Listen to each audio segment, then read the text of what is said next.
Assalamualaikum warahmatullahi wabarakatuh. Alhamdulillahi rabbil alamin. Wassalatu wassalamu ala asrafil anbiya'i wal mursalin Sayyidina Muhammad wa ala alihi wa sahbihi ajma'in. Amma ba'd.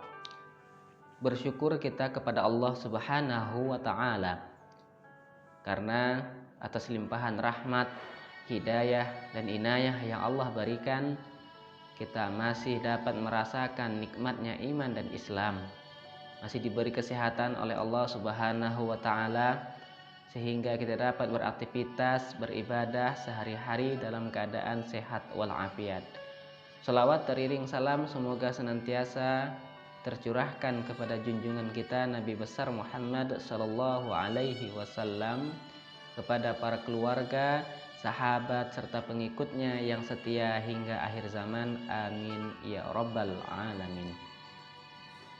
Dalam kesempatan majelis pagi kali ini kita akan membahas tema yang berkaitan dengan sikap santun seorang anak terhadap seorang guru.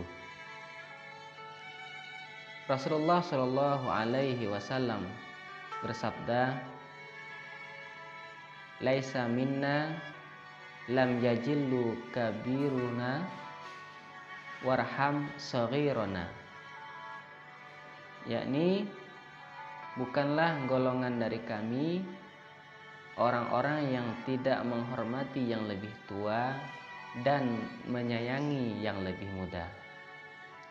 Dalam kaitannya di sini adalah selaku seorang murid yang harus dilakukan terhadap orang yang lebih tua, yakni guru, maka yang pertama yang harus dilakukan adalah menghormati orang yang lebih tua, yakni guru.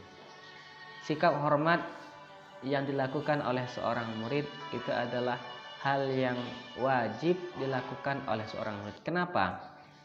Karena menghormati seorang guru itu akan mendapatkan barokah, keberkahan ilmu yang telah dituntut oleh seorang murid.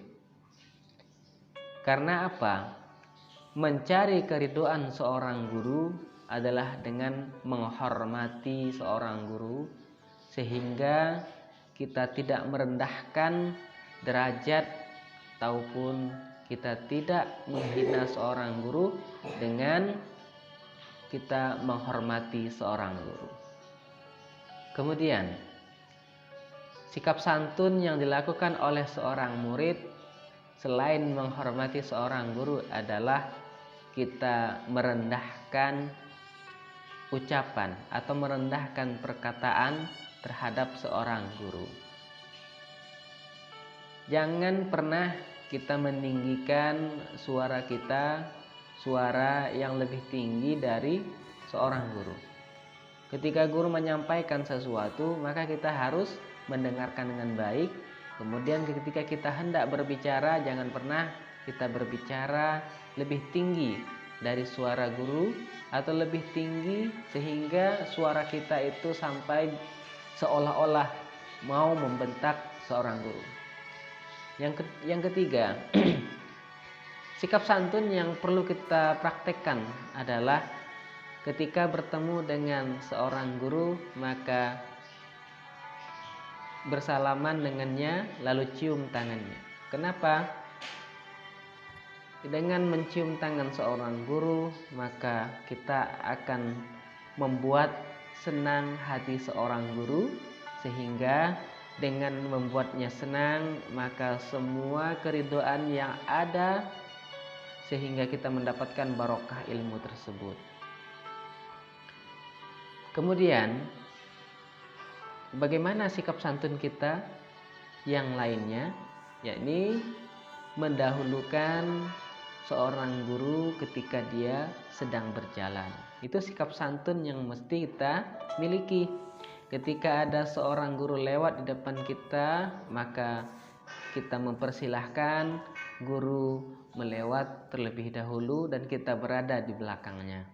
Jangan sampai ketika guru lewat lalu kita bersikap acuh tidak acuh.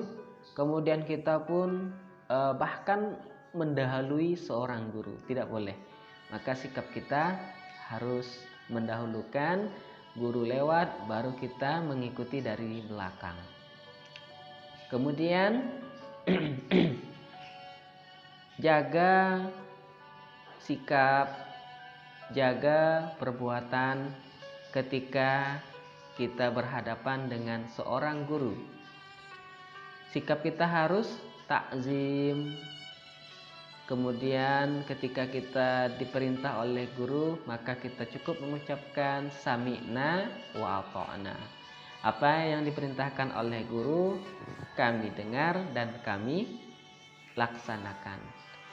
Ketika kita melaksanakan semua yang diperintahkan oleh guru, insya Allah dengan keriduan yang diberikan oleh guru, maka ilmu kita akan menjadi barokah.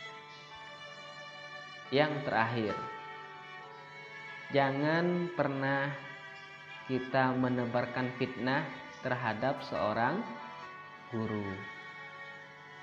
Kenapa? Ketika kita menebar fitnah kepada seorang guru, maka semua ilmu yang pernah kita pelajari dari seorang guru tersebut akan hilang selama-lamanya. Akan hilang. Pernah suatu ketika seseorang guru ini difitnah oleh orang tua murid. Nah, orang tua murid ini mengatakan bahwa anak kita yang kita titipkan di sebuah perguruan ini ternyata dibuat seolah-olah seperti anjing. Kenapa? Dia memberi makanan itu makanan itu adalah makanan yang diberikan oleh seorang guru kepada anak-anaknya, bukan makanan yang baru. Dia mengatakan seperti itu, makanan sisa yang diberikan kepada anak-anak kita. Itulah fitnah yang ditebarkan kepada masyarakat sehingga masyarakat menjadi tidak senang terhadap seorang guru tersebut, difitnah, yakni anaknya seolah-olah diperlakukan seperti anjing. Padahal dia menebar fitnah, orang tua yang menebar fitnah ini karena merasa tidak senang terhadap seorang guru tersebut. Lalu suatu ketika anaknya disuruh pulang dan dia pun menyesal karena anaknya tidak bisa belajar. Ini fitnah yang dilakukan seorang orang tua kepada seorang guru, padahal anaknya tidak bersalah. Kemudian ketika hendak disuruh masuk lagi, dia minta maaf. Ya Ustadz, minta maaf karena saya telah menfitnah Anda. Tolong terima kembali anak saya, masuk kembali belajar bersama Anda. Apa kata guru tersebut? Silahkan bawa pulang anak Anda karena pintu ilmu, pintu barokah anak ini telah tertutup karena sikap Anda terhadap saya. Lalu kemudian orang tua itu pun pulang. Nah, bayangkan ketika seorang guru difitnah, kemudian dia mengatakan pintu barokah ilmunya ditutup gara-gara dia difitnah. Kenapa? Dia tidak bisa menerima anak tersebut karena pintunya telah ditutup oleh Allah Subhanahu wa Ta'ala. Jangan sampai kita menjadi anak yang seperti itu. Baik anak, baik orang tua harus menghormati dan jangan sampai menfitnah seorang guru.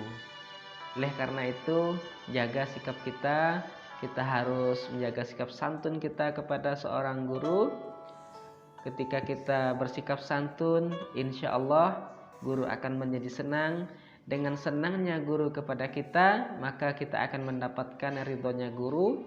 Karena ridhonya guru itu akan mendapatkan dan membuka pintu barokah dari Allah Subhanahu wa Ta'ala. Semoga majelis pagi pada hari ini membawa barokah kepada kita semua dan kita jalankan sebaik-baiknya selaku seorang murid. Kita harus santun kepada guru Yang pertama menghormati guru, laisa minna lam yajillu kabirana warham saghirana. yakni bukanlah golongan kami orang yang tidak menghormati orang yang lebih tua dan menyayangi yang lebih muda. Kemudian yang perlu kita lakukan juga terhadap seorang guru, sikap santun kita bertemu, bersalaman, cium tangannya. Kemudian jangan pernah mendahului seorang guru ketika sedang berjalan. Kemudian kita jangan sampai meninggikan suara ketika berbicara dengan seorang guru. Itu sikap santun kita. Dan yang terakhir adalah jangan pernah menfitnah seorang guru, baik yang dilakukan oleh seorang siswa atau santri maupun yang dilakukan oleh orang tua tersebut, orang tua santri tersebut. Demikian yang dapat disampaikan pada kali ini, mudah-mudahan bermanfaat. Assalamualaikum warahmatullahi wabarakatuh.